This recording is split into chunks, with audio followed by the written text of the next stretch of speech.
By early 1943, the Japanese Empire was at its height.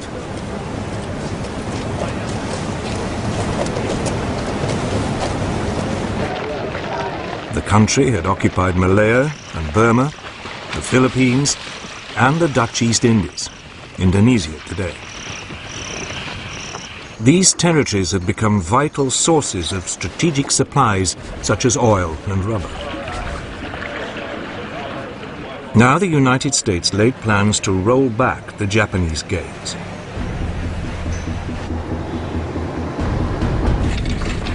The aim was to cut the country's supply lines by seizing the occupied territories. Japan could then be gradually strangled to death.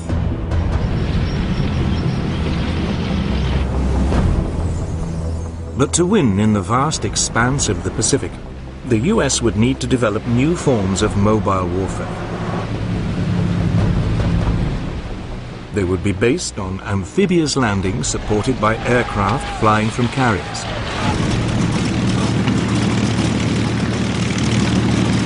The Japanese, unable to match American firepower, resorted to increasingly desperate measures. The country fell back on ancient notions of military honor to create suicide units.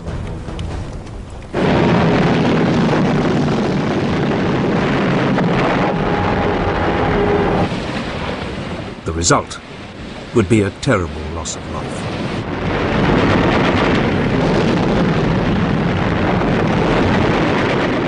This would be a decisive phase in the war in the Pacific and would mark the end of Japan's dreams of empire. But this was to come.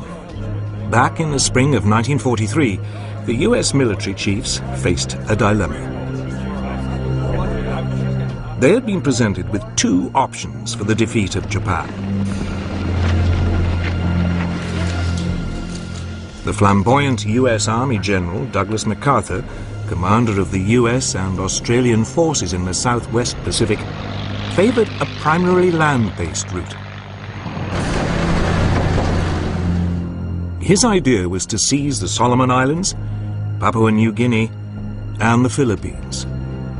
They could then be turned into a strategic barrier that would cut off Japan from its newly conquered lands in Burma, Malaya, and the Dutch East Indies. Japan would be starved into surrender. Equally importantly, this plan would mean MacArthur could repay a debt.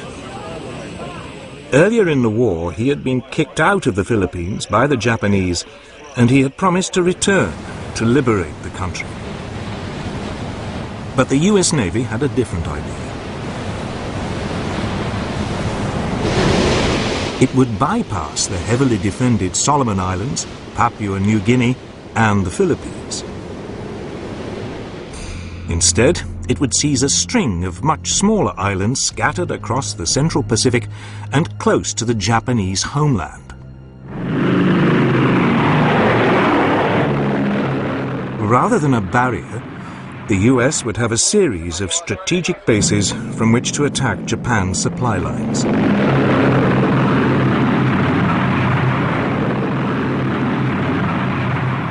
They argued it would be swifter and much more economical.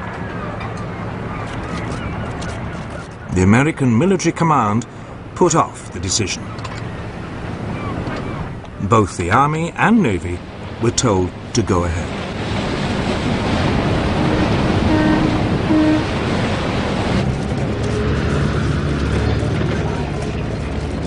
In June 1943, MacArthur's plan was launched. It was called Operation Cartwheel.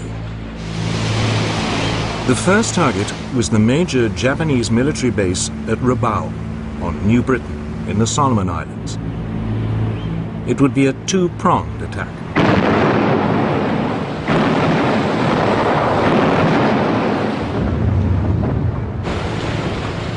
The eastern prong fought its way up through New Georgia and Bougainville.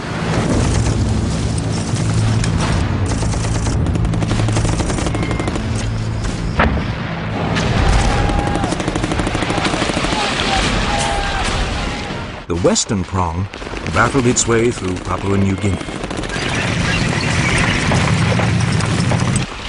But the virtually impenetrable jungle and unhealthy climate made progress slow.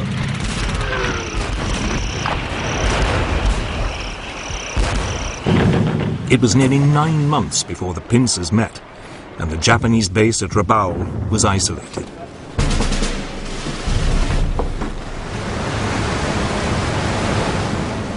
Meanwhile, as the US Army took control of the Solomon Islands, the US Navy mustered a mighty fleet.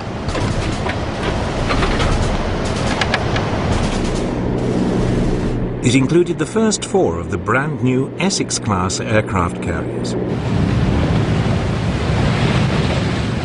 They were bigger and faster than anything before.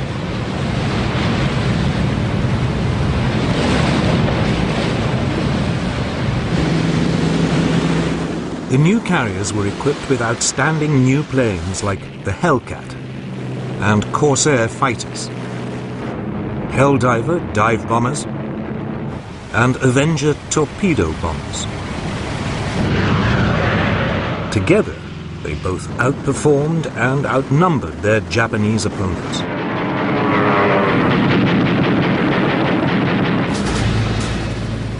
The Navy's first targets were the Japanese garrisons on the coral atolls of Tarawa and Makin in the Gilbert Islands. These were close to some of the most important supply routes across the Pacific.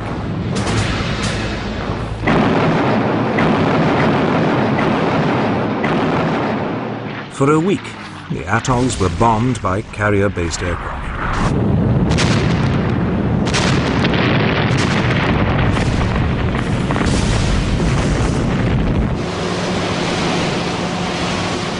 Then, on November the 20th, 1943, there was an amphibious landing.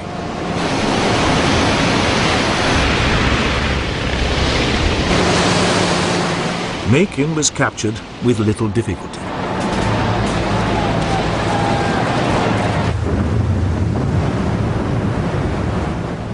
But Tarawa was a different story. Reconnaissance had failed to reveal that the water was too shallow for the landing craft.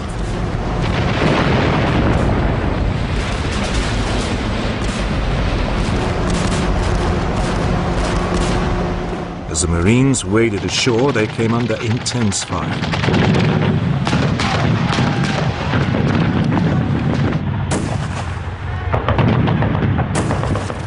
The island was honeycombed with fortified machine gun nests.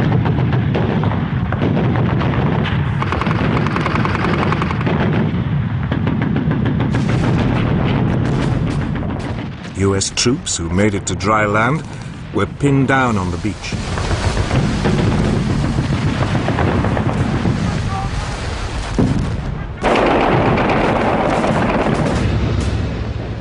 By the end of the day, over 1,500 of the 5,000 US Marines landed had been killed or severely injured.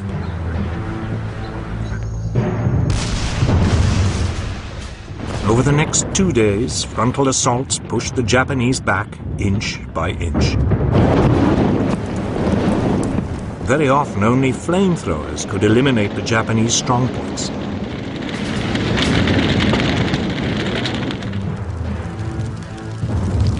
It took 3 days before the last pocket of Japanese resistance was wiped out.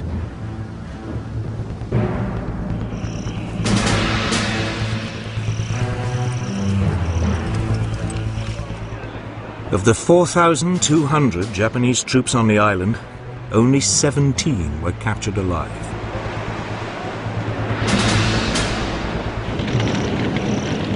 Tarawa was a terrible forerunner of what was to come.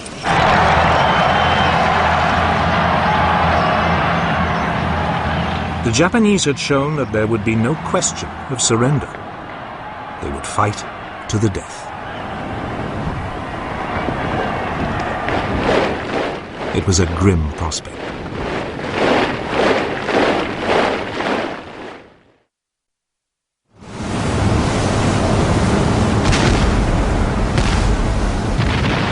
In January 1944, America's naval offensive in the Pacific moved on to the Marshall Islands.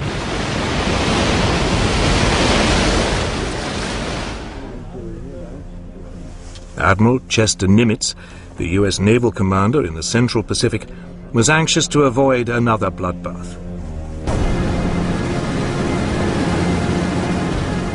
So, aircraft from his carrier force bombed Japanese airfields on the islands for nearly 2 months.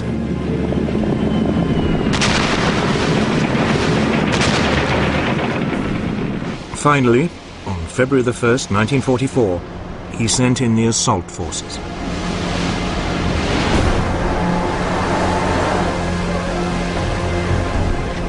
The flat and open island of Roy was quickly overrun.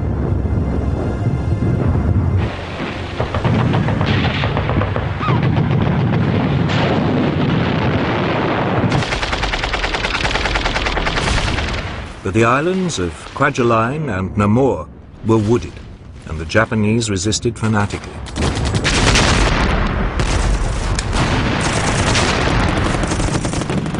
US forces used flamethrowers and explosives.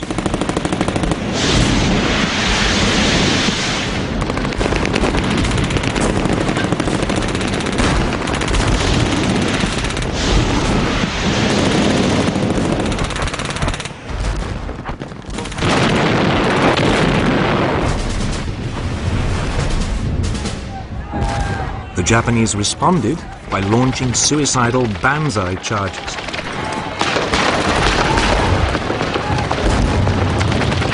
But the US forces now knew what to expect. The Japanese were beaten back.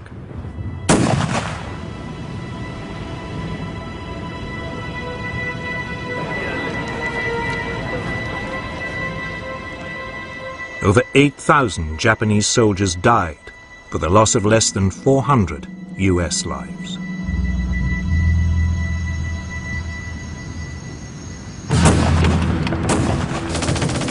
Atoll after atoll in the Marshall Islands now fell to the US advance.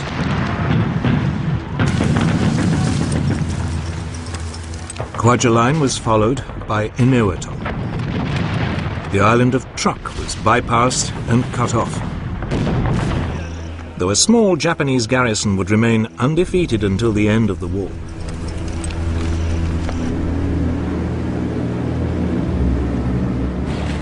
The way was now clear for the next push, 1,000 miles west towards the Mariana Islands. If captured, the islands would put the Japanese mainland within range of US heavy bombers.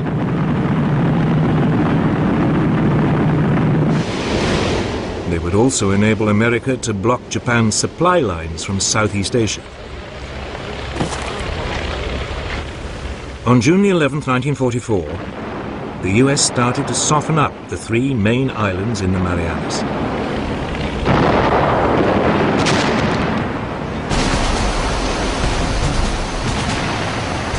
Four days later, Marines stormed the beaches of the northerly island of Saipan.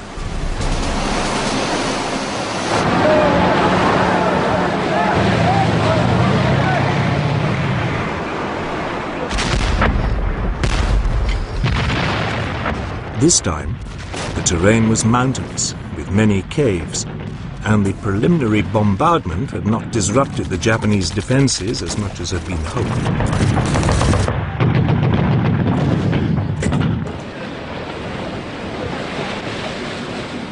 Nevertheless, by the end of the day, the American bridgehead was secure.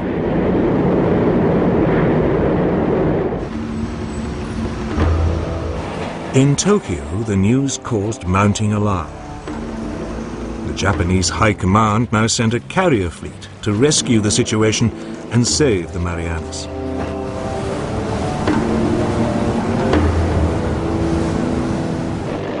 But the task force was spotted by US submarines.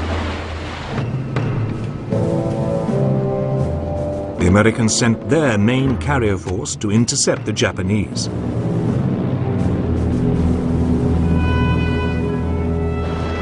On the morning of June the 19th, 1944, the Japanese launched airstrikes against the US ships.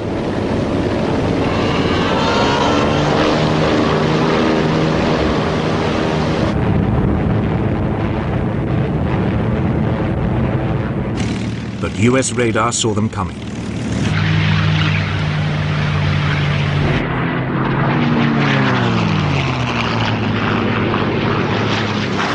"450 fighters were scrambled to intercept the Japanese planes.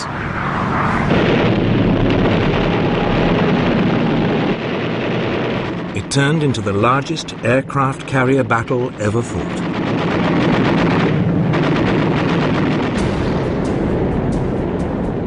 The US task force had 15 aircraft carriers and more than 900 aircraft.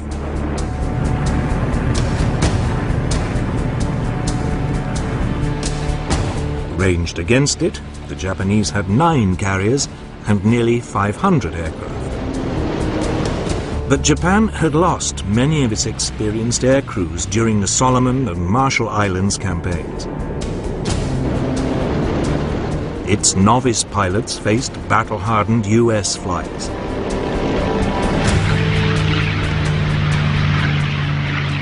The Japanese were outgunned and outfought.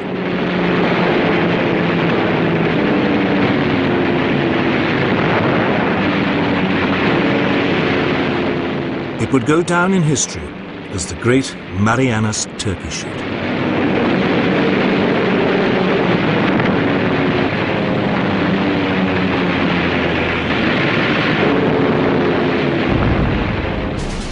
Half an hour into the battle, a torpedo from a US submarine hit the newest and largest Japanese carrier, the Taiho, while she was still launching aircraft.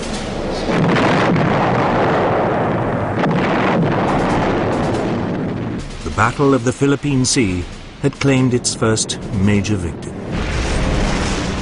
At around the same time, another US submarine torpedoed the carrier Shokaku.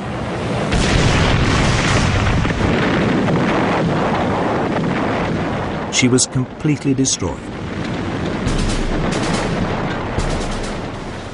Nevertheless, the Japanese commander decided to continue with the operation, hoping to stop further US landings in the Marianas.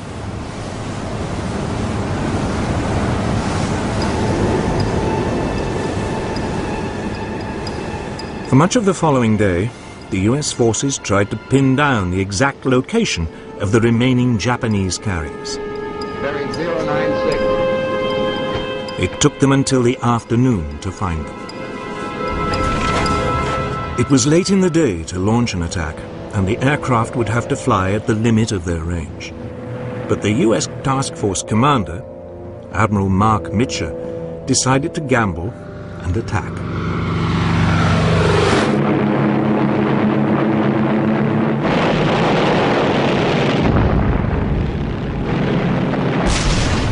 A third Japanese carrier, the Hayo, was hit and sunk. The Japanese had lost over 300 aircraft.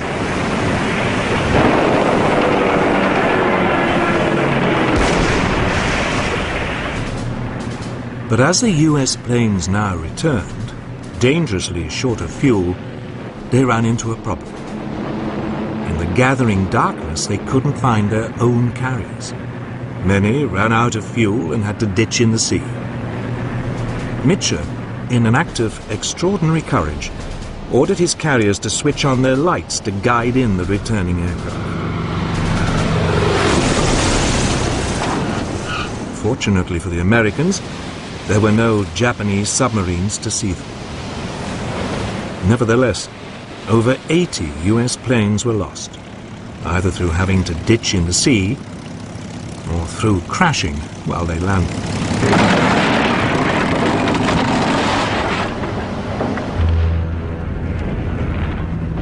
But Japanese losses had been even greater. 3 carriers and most of the aircraft needed to equip its remaining carrier fleet were gone.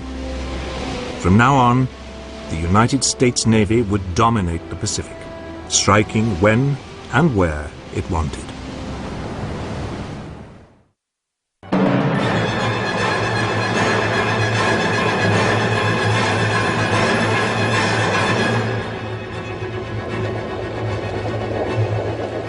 Off the coast of Guadalcanal, a Pacific island in the Solomons chain, there is a graveyard of American and Japanese warships.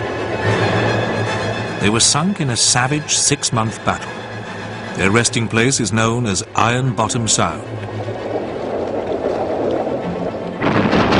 At sea, in the air, and on land, the struggle for Guadalcanal began a campaign which was to test the endurance and fighting skills of the US Navy and Marine Corps to the very limit.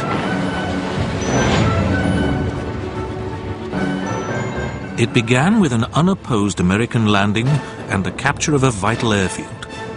Then it turned into a slogging match at sea and in the jungle as the Japanese poured in reinforcements to reclaim this vital link in their Pacific perimeter. As dawn broke on the 7th of August 1942, the Allied South Pacific Amphibious Force approached Guadalcanal.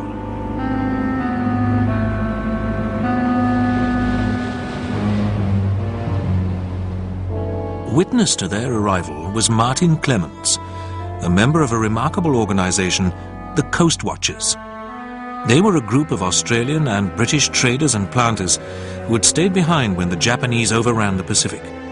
Clemens and colleagues like Henry Jocelyn reported enemy naval and air movements on the bulky radio sets with which they had been provided.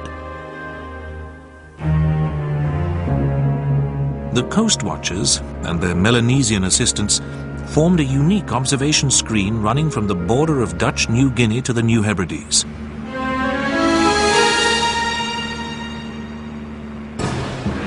The Coast Watchers were on the lookout for Japanese ships and aircraft, and the Japanese were on the lookout for them. Japanese patrols using bloodhounds offered large rewards for information which led to the capture of the vigilant Coast Watchers. The Coast Watchers were not the only secret organization watching the Japanese. At Station Haipo on Hawaii, US Navy cryptanalysts were reading the Japanese naval code JN-25 on a regular basis. But it was Martin Clemens who, in May 1942, had signaled the Allies that the Japanese were building an airfield on Guadalcanal. If the Japanese were allowed to complete the airfield, they would seize control of the skies in the area and menace the sea routes between the United States and Australia. The Americans had no option but to deny Guadalcanal to the Japanese. Martin Clemens' dramatic message had set the scene for one of the epic sea-air-land battles of the Pacific War.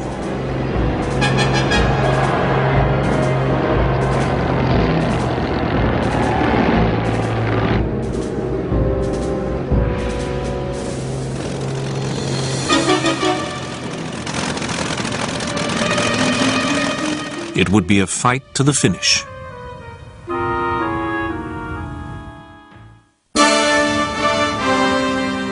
The conflict in the Pacific had begun disastrously for the Americans when, without declaring war, the Japanese launched carrier-borne aircraft against the naval base at Pearl Harbor. The Japanese had sunk or disabled 7 of the 8 battleships berthed at Pearl Harbor. But the US Pacific Fleet's carriers were at sea and escaped destruction. Before Pearl Harbor, the commander of the Japanese Combined Fleet, Admiral Yamamoto, had warned Emperor Hirohito that if Japan went to war with the United States, he could guarantee only 6 months of victory. Yamamoto knew the United States well and had a healthy respect for the untapped power of American industry.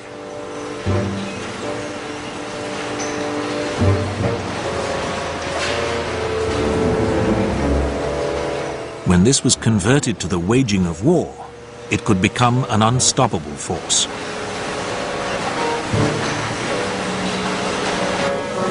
Only the destruction of the US Pacific Fleet and its vital aircraft carriers could buy Japan the time it needed to secure the vast Pacific perimeter won in the first 6 months of the war. Yamamoto planned to lure the Pacific Fleet into a decisive encounter with an attack on the American-held island of Midway, which was equidistant from the Japanese home islands and Pearl Harbor. Midway was the keyhole through which American warships could still pass. In April 1942, it had admitted the American carrier Hornet, which had launched an air raid on the Japanese home islands led by Colonel James Doolittle. The American bombers had inflicted little damage on Japanese war industry. But several of them had flown directly over the Imperial Palace. They had orders not to drop bombs, but the implicit threat to the life of the Emperor, whom the Japanese regarded as divine, had a seismic effect on their military high command. It decided to close the Midway keyhole once and for all. The plans for the capture of Midway, until then the subject of heated debate in the Imperial Navy, were approved and brought forward. Yamamoto was confident of success. Victory at Midway would tighten the Japanese grip on their Pacific Empire. At this stage in the war, the Japanese were in the grip of what they would later call victory disease. The colonial powers in the Far East, the Dutch and the British and their American ally, had been humbled.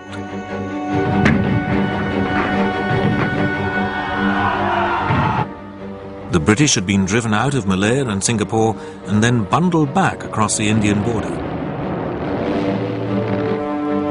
All this had been achieved at remarkably little cost to the Japanese. In the Philippines, the Americans had suffered a humiliating defeat. Fatally underestimated by their European and American enemies, the Japanese imperial forces had proved masters of war on land, sea and air. They stood at the gates of India, and their bombers had raided the port of Darwin in Australia's Northern Territory. The Japanese seemed to hold all the cards. But the Americans had the most important card of all up their sleeve. The breaking of JN-25 had given the American codebreakers a ringside seat at the formulation of Japanese strategy. The decryption of coded naval signals had revealed Japanese plans to strike at Port Moresby in New Guinea, so as to complete their conquest of the island. The commander of the US Pacific Fleet, Admiral Chester W. Nimitz, dispatched the carriers Lexington and Yorktown to position themselves in the Coral Sea, so as to intercept any Japanese forces attacking Port Moresby. The Japanese invasion force from Rabaul was covered by 3 aircraft carriers. On the 8th of May, each side located the other's carrier forces. The Battle of the Coral Sea was the first carrier versus carrier battle in naval history. Lexington was set ablaze by a leak in her aviation fuel lines and had to be abandoned. But the Americans hit back by disabling the Japanese carrier Shokaku. Tactically, the battle was a victory for the Japanese. However, they were forced to abandon their attempt to seize Port Moresby, and the threat to Australia was removed. The battle also convinced the American carrier force that it was the equal of the Japanese.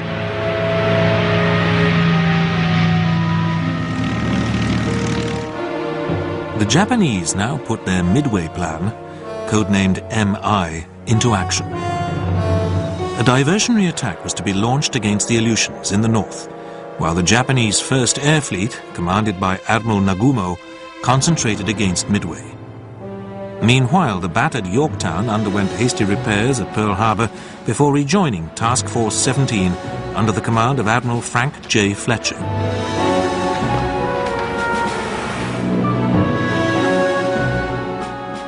Admiral Fletcher was a cautious commander who was only too aware of the need to safeguard America's small but vital carrier fleet. Yorktown sailed to join Hornet and Enterprise, which formed the core of Task Force 16, under the command of Admiral Raymond A. Spruance. At this stage in his career, Spruance was inexperienced in carrier warfare. Both Spruance and Fletcher knew that the odds were stacked against them. The Japanese First Air Fleet fielded 6 large carriers, of which 4 had been allocated to the Midway operation. When battle was joined, 180 American aircraft would face 270 Japanese. For all the emerging fighting skills of the American carriers and their air groups, these were daunting odds.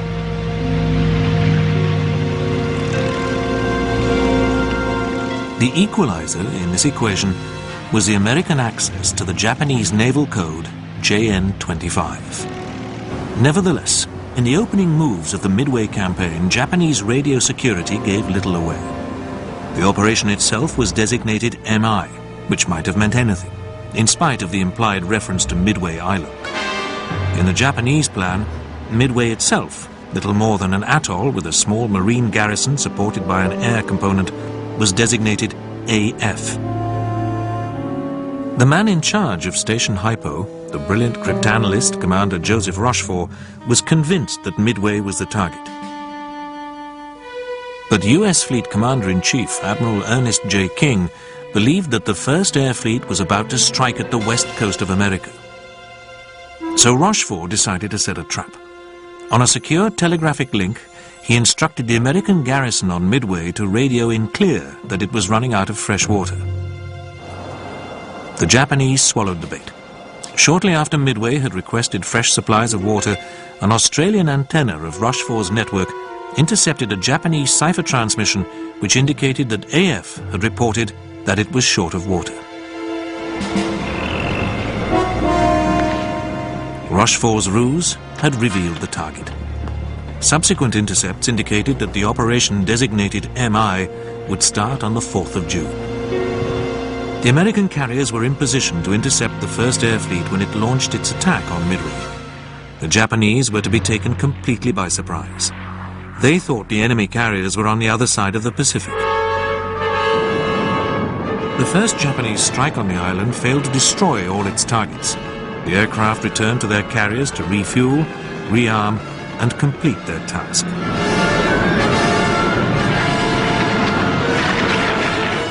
But then the fate of the Imperial Japanese Navy was decided within the space of exactly 5 minutes on the morning of the 4th of June, 1942.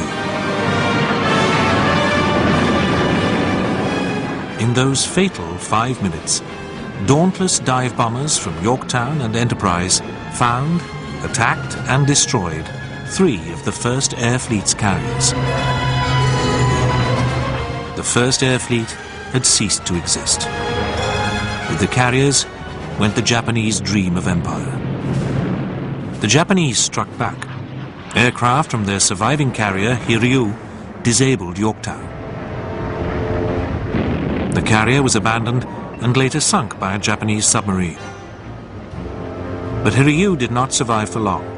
As dusk approached, she too was found and wrecked by American dive and torpedo bombers. Yamamoto's prophecy of 6 months of victory had been fulfilled almost to the day. But Yamamoto knew that the Japanese losses could never be made good. The initiative now lay with the Americans.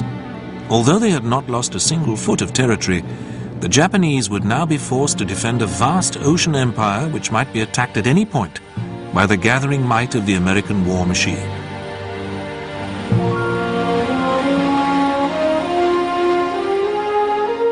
The Americans had to choose the axis along which to advance. To reach Japan's home islands, they could either strike in the south through the Solomons, New Guinea and the Philippines, or they could mount a drive through the Central Pacific aimed at the island of Okinawa. But between the home islands and the American jumping-off points lay a daunting chain of Japanese-held island fortresses, blocking an amphibious advance.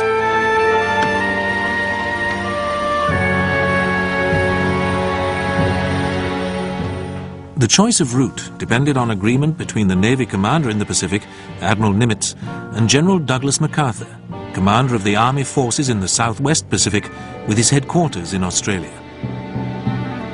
The choice of a northern route to Japan would increase the importance of the Navy at the expense of MacArthur.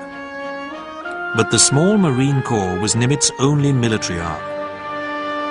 Nor had the Navy yet developed the specialist assault craft and fleet trains to send it striding across the Pacific.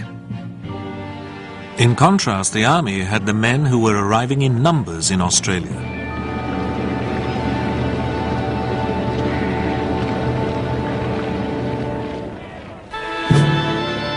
The route through the southwest Pacific, with a jumping-off point near Australia, would carry the army through larger islands, yielding some of the resources needed to sustain the offensive.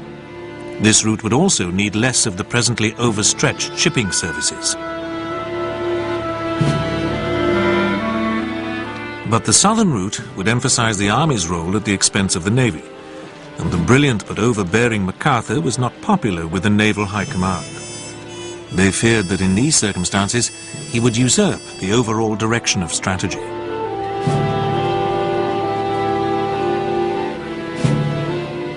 At the beginning of July, after much haggling, a compromise was reached. The initial emphasis would be on the southern route, but the area would be subdivided, giving certain parts to MacArthur and the army, and others to Nimitz and the navy. MacArthur would have only a limited call on the navy's carriers and bombardment fleet. Uncharacteristically, he would have to take a back seat for Task 1, which was the capture of Guadalcanal by the navy. Guadalcanal could be safely approached from New Zealand, the starting point for the operation, codenamed Watchtower. But it was surrounded on three sides by other islands in the Solomons Group. Together they formed a cramped channel which was to become known to the Americans as the Slot. Once the Marines had been landed on Guadalcanal, the Navy would have to resupply them through the dangerous waters of the Slot. The Slot was to claim many American and Japanese lives.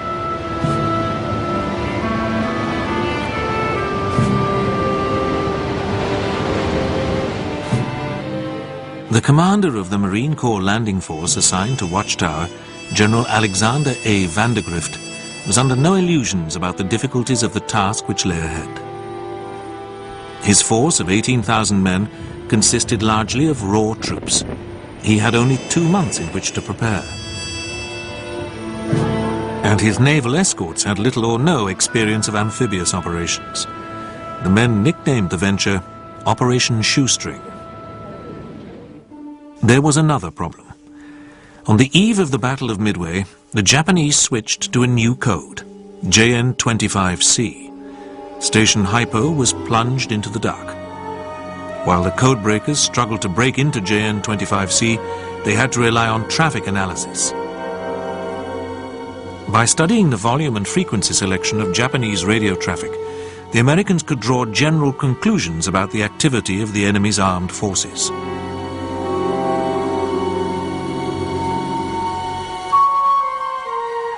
They could also identify the distinctive fists, or keying styles, of individual Japanese signalers. Traffic analysis could not offer the dramatic insights provided by JN-25 decrypts, but it was vital work nonetheless.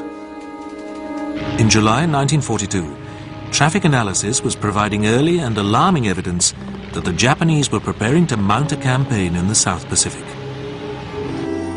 Heavy air reinforcements were arriving in the area. As the Americans prepared, there was a sharp increase in enemy convoy activity, and Japanese radio traffic indicated that a powerful cruiser force was being deployed in the Guadalcanal area.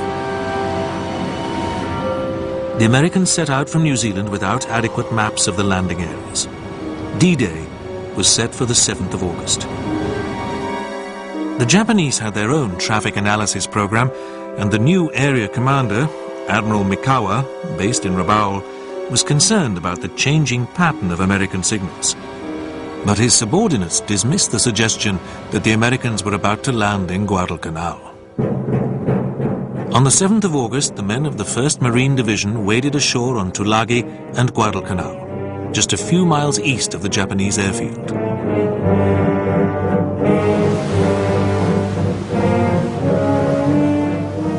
On Guadalcanal, the Japanese had been taken by surprise.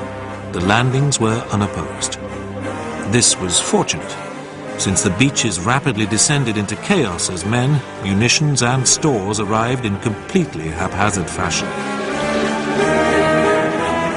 But on Tulagi, and nearby Tanambogo and Gavutu, the Americans ran into furious opposition from the Japanese garrisons. It was an ominous sign of things to come.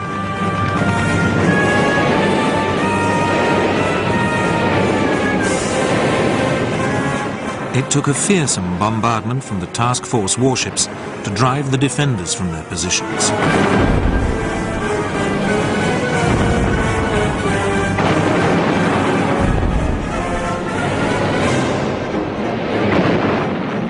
Within 36 hours, the Marines had taken the Japanese airfield, which was renamed Henderson Field after a Marine pilot who had died at Midway. For the next 6 months, the battle for Guadalcanal would boil down to the battle for Henderson Field.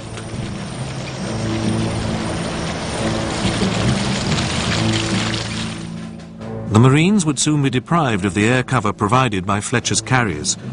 Anxious about the losses his fighter force had already sustained, Fletcher decided to withdraw his ships. These included Saratoga, Wasp, and Enterprise. Fletcher was backed by Admiral Richmond K. Turner, the amphibious force commander, who had also decided to pull out. Vandergrift and the Marines were now left on Guadalcanal on their own. They dug in around Henderson Field to await the inevitable Japanese counterattack.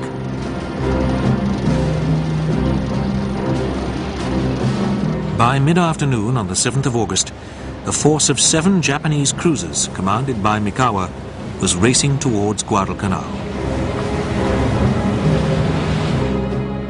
The encoded signal ordering Mikawa to sail from Rabaul had been intercepted, but was not deciphered for another week. The Americans had lost their intelligence edge. For their part, the Japanese were supremely confident. Lacking radar, they were trained to fight night actions with their long-lance torpedoes. Mikawa's objective was the American transports lying in Iron Bottom Sound. His cruiser force attacked south of Savo Island, avoiding 2 U.S. destroyers patrolling the approaches. The U.S.-Australian naval force under the Royal Navy's Admiral Crutchley was divided into a southern group of 3 cruisers, and a northern group, also of 3 cruisers, positioned to screen both possible approaches.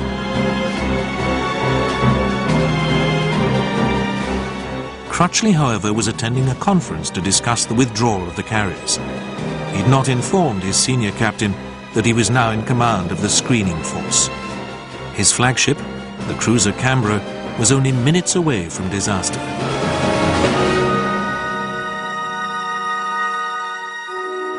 When Mikawa rounded Savo Island and encountered the Allied southern group, the result was fatal confusion.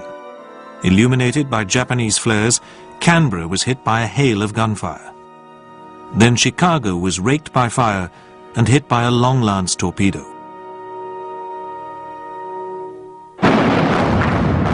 In less than 10 furious minutes, Mikawa had put the southern screening group out of action. Somehow, Canberra remained afloat until the next morning, when her crew were taken off. She was then sent to the bottom by a torpedo fired by an American destroyer. The battered Chicago lived to fight another day. Mikawa then turned his attention to the cruisers in the northern group, Quincy,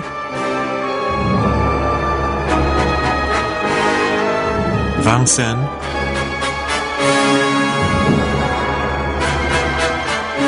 and Astoria.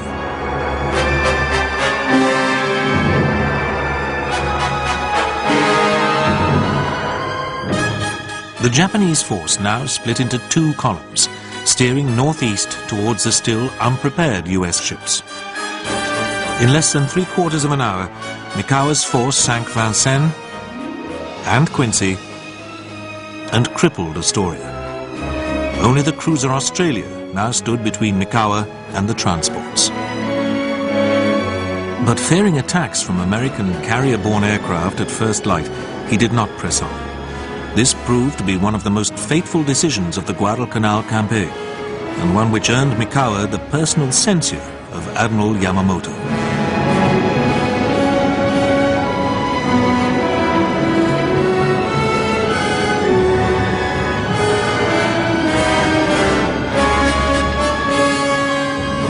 But the defeat suffered at the hands of Mikawa was too much for the commander of Crutchley's southern group, Captain Howard D. Bode, who later committed suicide.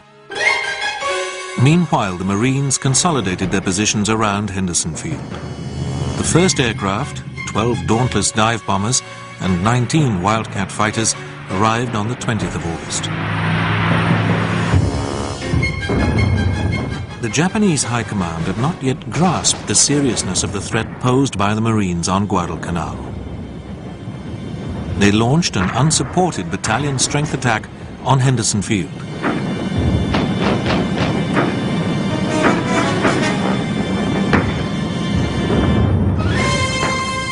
This was beaten off with heavy losses. The Japanese commander committed harakiri. The Japanese infantry had been landed on Guadalcanal by ships commanded by Admiral Tanaka.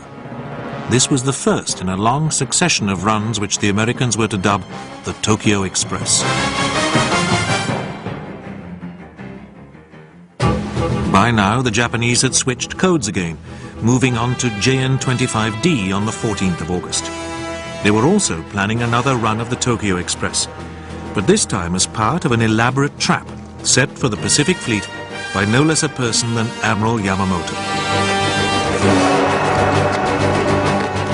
Independent of the Express, but coordinated with it, would sail a powerful striking force of battleships, cruisers and destroyers, escorting the carriers Zuikaku and Shokaku. As the transport group approached north of the Solomons, a diversionary group led by the carrier Ryujo went ahead. This was intended to lure Admiral Frank Fletcher's Task Force 61 into revealing itself, so that it could be destroyed by aircraft from Yamamoto's powerful striking force.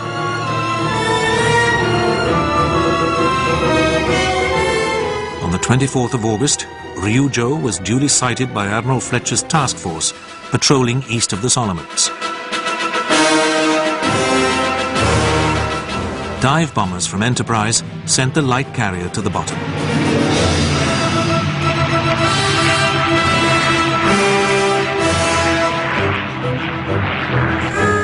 Now Fletcher's force braced itself for the enemy response. He had dispatched the strike which sank Ryujo with no fighter escort.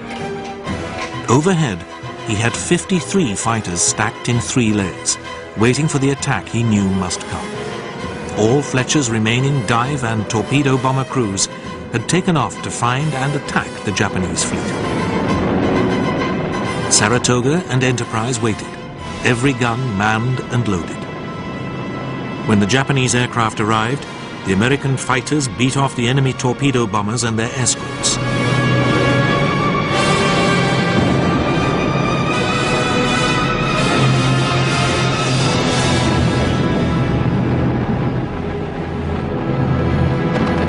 But about 30 dive bombers arrived undetected over Enterprise. She was hit by 3 bombs, 2 of which crashed into the carrier's vitals before exploding. Enterprise lay dead in the water for some time before limping off to safety. Meanwhile, aircraft from Saratoga had hit and badly damaged the seaplane carrier Chitose. The next day, Marine Corps aircraft flying from Henderson Field attacked Tanaka's transports and hit his flagship Jinsu. Henceforth, the Tokyo Express would only run at night.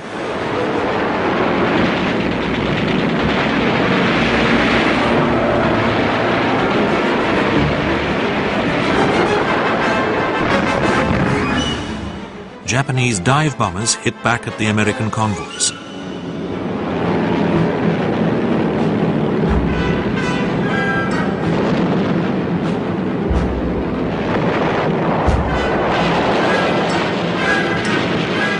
Both sides were now raising the stakes in the battle for Guadalcanal, striving to land reinforcements while choking off the enemy's attempts to do the same.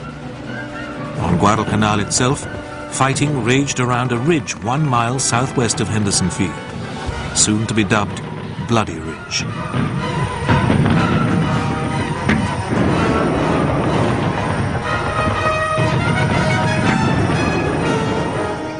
nightly runs of the Tokyo Express fed in more Japanese reinforcements, and warships shelled the marine positions around Henderson Field.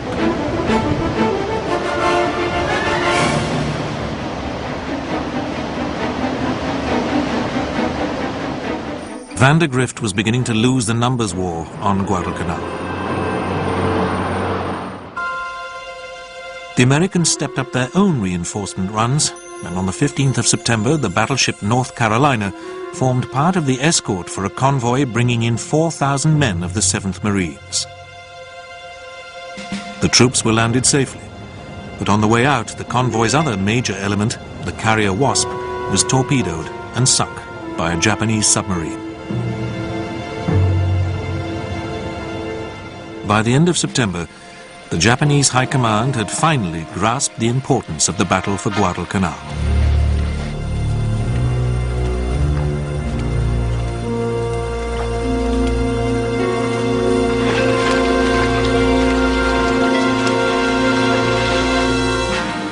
They also kept a grip on their signal security. They rang the changes on JN-25 and began a wholesale overhaul of their communication system. The American codebreakers, who'd been feeling their way back into JN-25, were once again forced to rely on traffic analysis.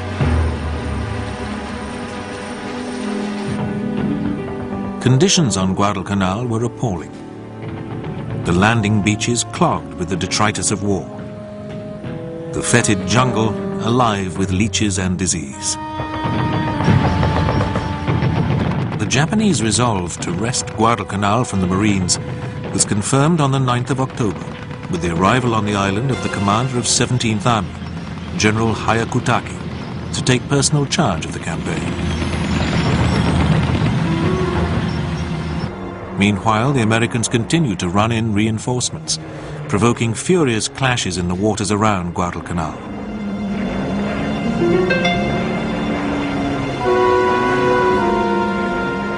More victims for Iron Bottom Sound.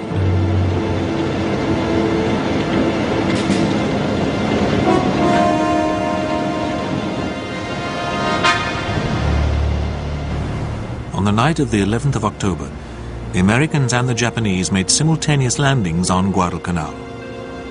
This led to another night battle west of Savo Island. A heavy cruiser task force commanded by Admiral Norman Scott took the Japanese by surprise.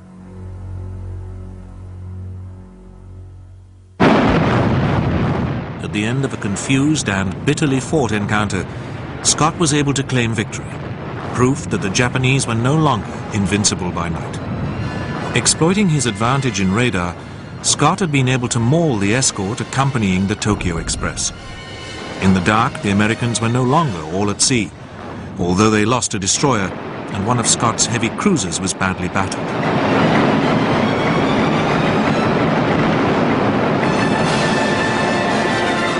But Scott had not prevented the landing of the Japanese reinforcements, which included artillery.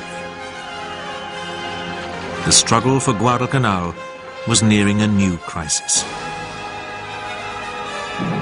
Henderson Field now came under bombardment from land and from the 14-inch guns of the battleships Congo and Haruna, cruising in Iron Bottom Sound.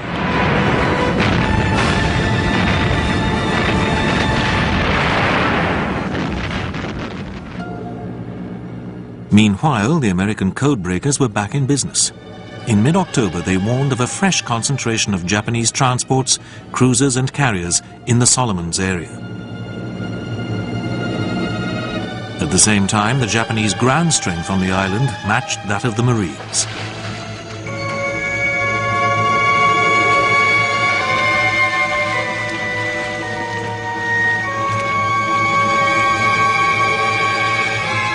The fresh Japanese offensive, launched on the 24th of October, nearly broke through to Henderson Field. At one point, all that stood between the Japanese and Henderson Field was a single machine gun, manned by Sergeant John Basilone of the 1st Battalion, 7th Marines. It was enough to deny the Japanese their prize. At Pearl Harbor, Admiral Nimitz was keenly aware that the Navy had not secured the waters around Guadalcanal. He warned his staff that he wanted no gloom or defeatism. Nimitz declared that the enemy is hurt too, but our job is to provide the fighting men with everything they need on Guadalcanal to fight this battle. We aren't going to do any good sitting here moaning or wringing our hands. The hard-driving Admiral William Bull Halsey was appointed C&C South Pacific. Fletcher, who'd been wounded in action, was replaced by Admiral Thomas Kinkaid. By now, virtually the entire Japanese combined fleet, 5 carriers, 4 battleships, 10 cruisers and 29 destroyers, had sailed southward from Truk for a colossal bombardment and blockade operation.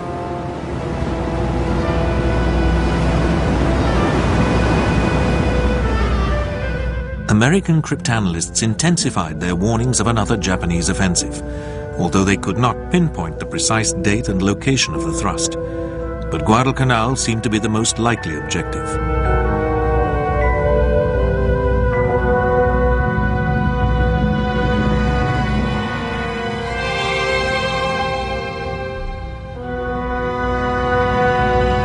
The main Japanese fleet was now deployed north of the Solomons. In Yamamoto's words, his warships were waiting to apprehend and annihilate any powerful forces in the area.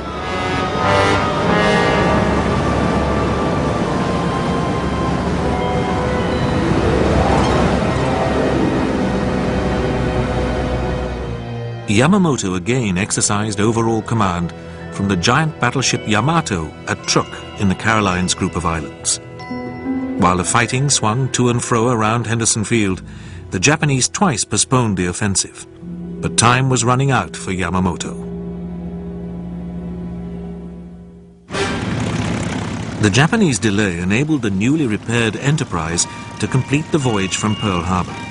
She rendezvoused with Kinkaid's task force and the carrier Hornet to patrol northeast of the Santa Cruz Islands. Bearing down on them were a Japanese advance force tasked with attacking Henderson Field, and a powerful striking force of 3 large carriers under Admiral Nagumo, with orders to locate and destroy the American carriers. The scene was set for a potentially decisive carrier battle. After reconnaissance planes from both fleets had located their targets, the Japanese and American strike forces took off. Incredibly, the 2 strike forces passed within sight of each other. A handful of Japanese fighters peeled off to engage their American counterparts, but the rest flew on towards their distant targets.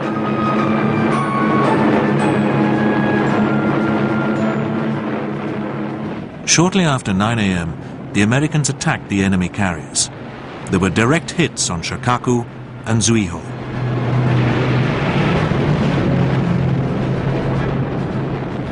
The Japanese escorts also came under fire.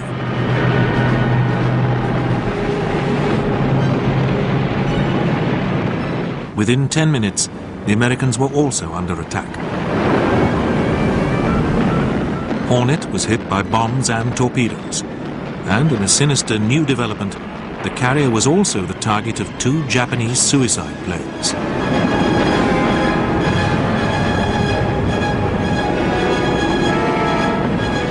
The second enemy wave scored more hits on Enterprise.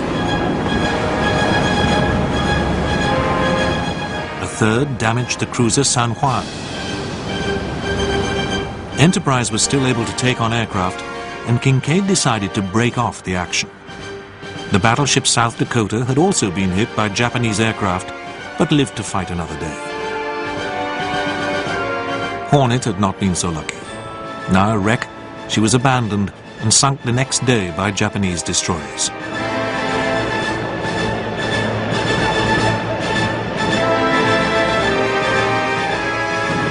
The Japanese had won a tactical victory, but they could not afford many more like it.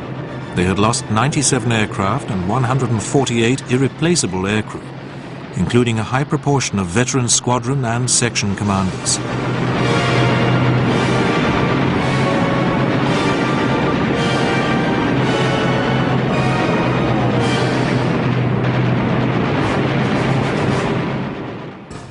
The Americans could afford their losses, but Admiral Nagumo's dead airmen were gone forever. But the Japanese were not prepared to concede defeat on Guadalcanal. In the first 2 weeks of November, their destroyers ran in thousands more troops. Now they outnumbered the Marines on the island.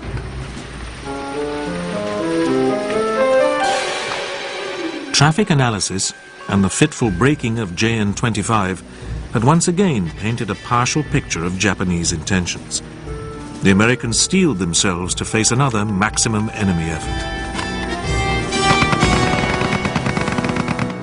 Yamamoto planned another action at sea to coincide with a drive by his land forces on Henderson Field, now littered with wrecked aircraft, but still defiantly operational.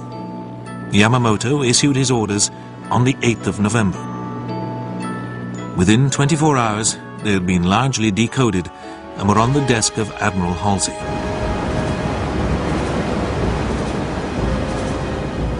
The Americans now anticipated a renewed assault on Guadalcanal and a drive on Henderson Field on the 12th of November. Halsey was given more details on the 10th, but he didn't know the size of Yamamoto's force, nor was he aware of Yamamoto's plans to bombard Henderson Field. The bulletin issued by Halsey on the 10th of November stated, "Big Japanese offensive against Guadalcanal to begin soon. Believe enemy striking force intends to hit that place, followed by attempted landings by army units from transports."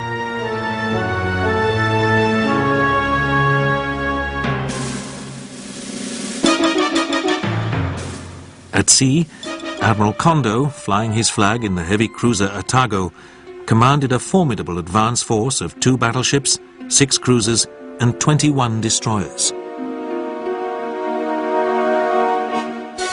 They were accompanied by a bombardment group of 2 battleships, a light cruiser, and destroyers, and another support group drawn from 8th Fleet of cruisers and destroyers.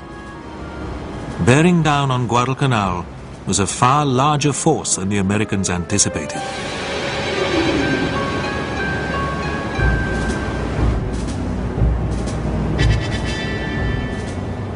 But in one vital respect, the Japanese were under strength. 3 carriers were on their way back to the home islands for repairs and fresh air crews. Only the carrier Junyo was at sea with Kondo. Halsey was in no better shape. He had only 1 carrier, Enterprise, undergoing repairs in New Caledonia, the battleships Washington and South Dakota, 8 cruisers and 22 destroyers. But Halsey had no intention of avoiding battle. He ordered Kincaid to sail on the 11th of November and be prepared to strike at enemy targets in the Guadalcanal area. Kondo's fleet positioned itself 150 miles north of Guadalcanal. The bombardment force was dispatched to shell Henderson Field, while Admiral Tanaka landed reinforcements at Tasafaronga Point, northwest of the American beachhead. On the night of the 12th of November, the bombardment force collided head-on with the Americans in Iron Bottom Sound, southeast of Savo Island. Another night battle ensued.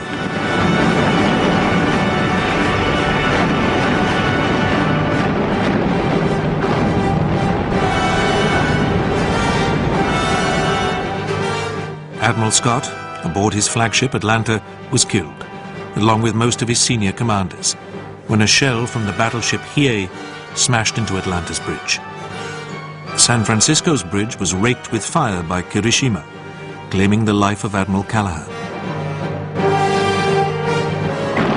Meanwhile, 8 American destroyers had joined a deadly duel with Hiei, closing to a range at which the battleship could not bring its heavy guns to bear. Hit more than 50 times, Hiei limped away. Kirishima also withdrew. The Japanese later scuttled Hiei, the first of their battleships to go down in the war.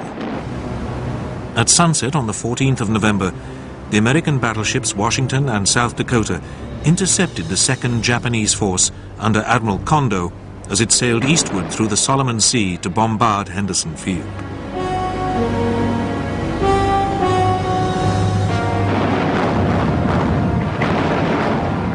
Long Lance torpedoes put 3 of the Americans' 4 destroyer escorts out of action. Then Kirishima crippled South Dakota.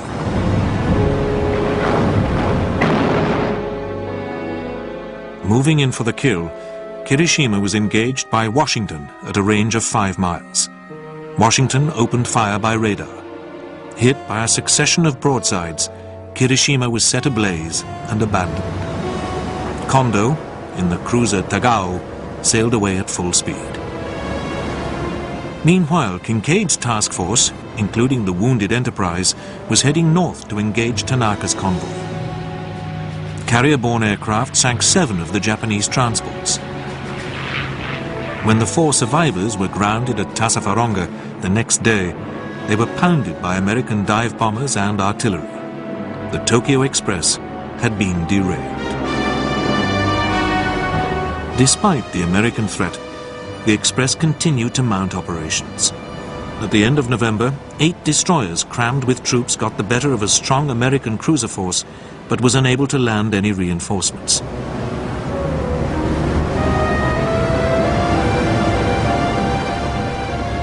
The American grip on the approaches to Guadalcanal was now tightening.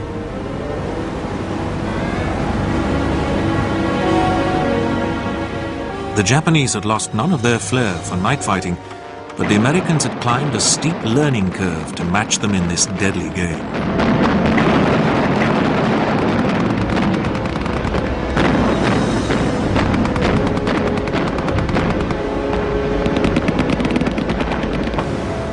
The Japanese now resorted to submarines to run in supplies to 17th Army.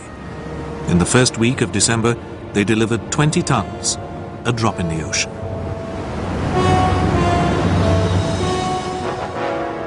But once again, radio intelligence came to the aid of the Americans, giving advance warning of many of the submarine runs. On the 9th of December, radio intercepts enabled the Americans to arrange a PT boat ambush. 2 PT boats lay in wait for the submarine I-3, which obligingly surfaced between them and was sunk with a single torpedo. Victory on Guadalcanal was in sight. The Americans now held the upper hand at sea and in the air.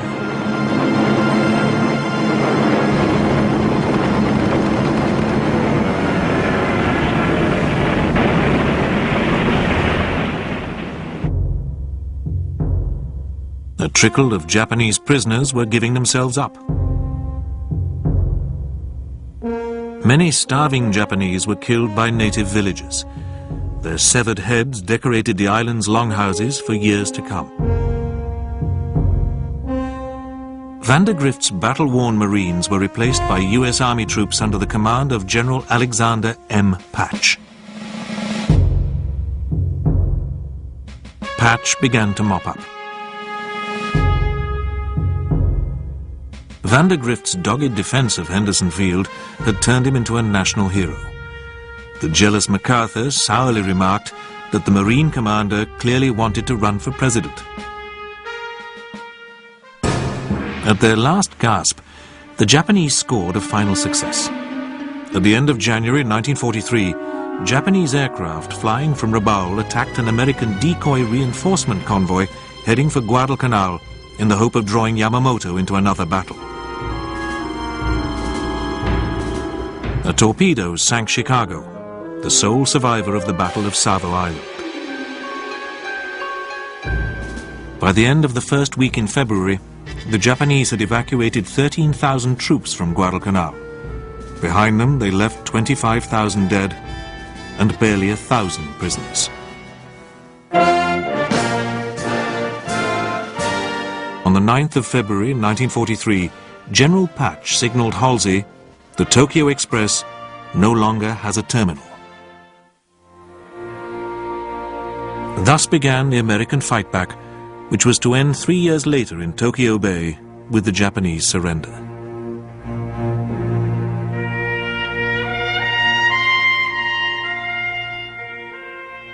And today, divers still explore the secrets of Guadalcanal in the underwater cemetery in Iron Bottom Sound.